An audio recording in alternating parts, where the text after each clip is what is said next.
You're listening to a paid commercial program. Unless otherwise identified, the guests on the program are employees of or otherwise represent the advertiser. The opinions expressed are those of the advertiser and do not necessarily represent the views and policies of 630 CHED. Now, back to Talk to the Experts on 630 CHED.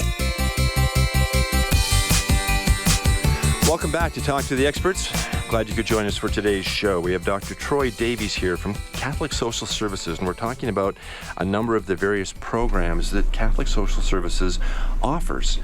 It's their Sign of Hope campaign as well, and so you can play a part in helping them to continue to deliver the valuable programs and services that they offer. We have another guest with us this segment. After an accident left her severely injured, thousands of kilometers from her friends and family. Our next guest actually spent months living out of her vehicle, as you can understand, feeling defeated and alone. The turning point for Valerie was when she reached out to Catholic Social Services Welcome Home program, which matches formerly homeless individuals with volunteers to help develop connections and combat social isolation. And I imagine if you've never experienced social isolation, you can't imagine how devastating it could be. Valerie, first off, welcome to the show. Thank you. Nice to be here. So nice to have you. Thank you for taking the time to come and join us today. Can I ask you, what did a typical day look like for you before joining Catholic Social Services Welcome Home program? Can you tell us a bit about the program itself? Well, I was involved with the program, started after I got home from the hospital. I spent months in the hospital, and then also months in rehab at Norwood. And after getting home, I just felt I had nothing. Like I was alone, or so I thought. I didn't realize that picking up a phone could give me such benefit. But I ended up speaking to a social worker, and the social worker asked me if I would be interested in meeting other people, because that was my thing. I was an isolated person. I didn't go out. I didn't do anything. I didn't know anybody. And I really had really isolated myself. Mm-hmm. And it was self-inflicted. Like, I could have gone out there and done my thing, but I was just, I was in a depression. And I think that's pretty important, that people know that depression isn't always where you just sit and don't do anything. Depression is, for me, was when I had nobody to talk to.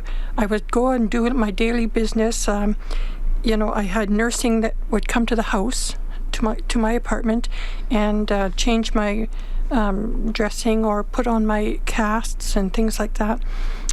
So I was okay there, but I didn't want them to leave. So I was almost making up things for them to do. Please stay, don't go. But home care, they only have so much time per week per person. Thank goodness they came every day, every morning. And I was so grateful for that. And but when I met people through Catholic Family Services, actually, it was through the George Spady Society that got me in touch with these people, and it was my saving grace. I have to say that it was the best thing that ever happened to me in a long, long time. I came to Alberta as a geographical cure. That never works. But now I love Alberta, and I love being in Edmonton.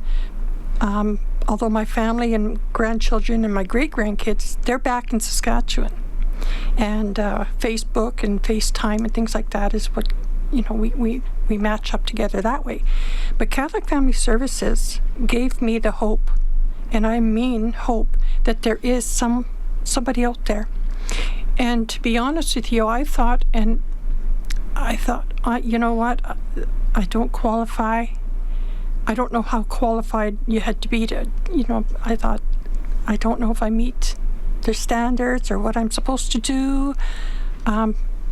All this misunderstanding, not knowing what to expect. But all I had to do was make that one phone call.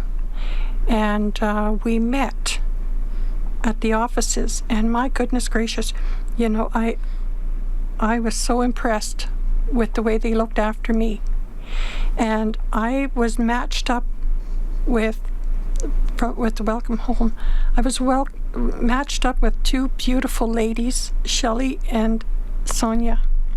And we are kindred sisters, I have to say that, you know, and I just love these two ladies. And once a week we meet, we have coffee, or we will go to the museum, or we will go to a noon concert, or there's so many things that we do together.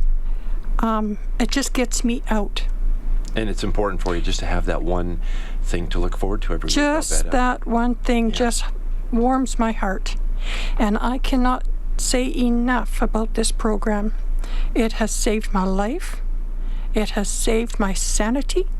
And it just has given me, like I said, the hope that you have when everything is going right. And there's not too many bad days now, I have to say. That's great. In your experience, if you can share with us, how did the isolation contribute to the cycle of homelessness? I guess the longer you're alone, the harder it is to move and break out. It is, but how it affected me at first is I thought to myself, nobody's going to give me a chance, because here I am, a Métis woman, in a community where nobody, I didn't think, had my background. And I was too proud to ask for that help. I didn't know I could ask for that help. And once I did ask for that help, oh my goodness, when I found these people, I like the light came on, and it was so bright. And you know how you were saying, you know, you hear that expression, the light at the end of the tunnel. Well, I always thought that was a train going to hit me. Yeah. It was not. You know, the light at the end of the tunnel was Welcome Home opening the doors to me. And how that program has helped me, it has gotten me out of self, and it has made me think of myself less, but not less of myself. And I think that's very important. That's very insightful, yeah. Just, Valerie, can you just mention a little bit more about that very first meeting with the volunteers? Oh my goodness, it was like it was like we knew each other right from years. And we started talking, and we met at a nice coffee shop, and we were there for almost 2 hours. It was wonderful. And then we had, that was with Shelley and Sonia, and it was like coming home. And when I say that, I literally mean that. It was like I hadn't seen them in a while, and we were back together again, but yet it was our first meeting. And with these two ladies, it's priceless. I have to say, it is priceless.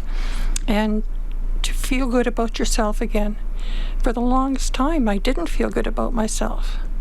And I felt alone. I felt distracted from other people. You know, I was disconnected.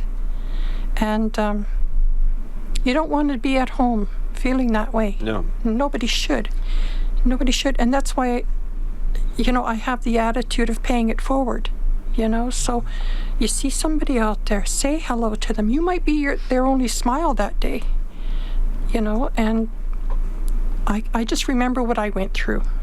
And I remember the feelings that I had, and I remember the feelings of nobody caring, or so I thought, and afraid to come forward because, like I said, I thought I didn't know the qualifications that you had to, or if in fact I qualified for any of these programs. But believe me, I did. It sounds like Welcome Home is a very apt name for this program, and if anyone out there is concerned, if you have a question, as Valerie has demonstrated, ask. Make the call, make the email. Just ask the question. So again, there are only 5 weeks left in our Catholic Social Services 2019 Sign of Hope Fall Appeal, and we need your support, everyone. Your donation will help us continue to break the cycle of homelessness and empower people like Valerie to stay safe and off the streets. If you're interested in giving, we strongly encourage you to donate online at signofhope.ab.ca, or you can also call 780-439 HOPE during our business hours, Monday to Friday, 8 to 4:30, or you can visit us in person at our main office located at 12431 Stony Plain Road in Edmonton. We have a number of stories still ahead of us, so we'd love you to stay with us. We're going to take a very short news break. When we return, we're going to be talking to Sarah and hear a little bit about her story. Over the course of the next half hour, we'll hear about more of the programs, more of the services offered by Catholic Social Services, and you can help. As Dr. Troy Davies just said a minute ago, if you can contribute to their Sign of Hope appeal, it would mean the world to people who are suffering from a number of different situations that can be changed. 780-439-HOPE. You can find out more on the Catholic Social Services website. More after news. Back right away on 630 CHED.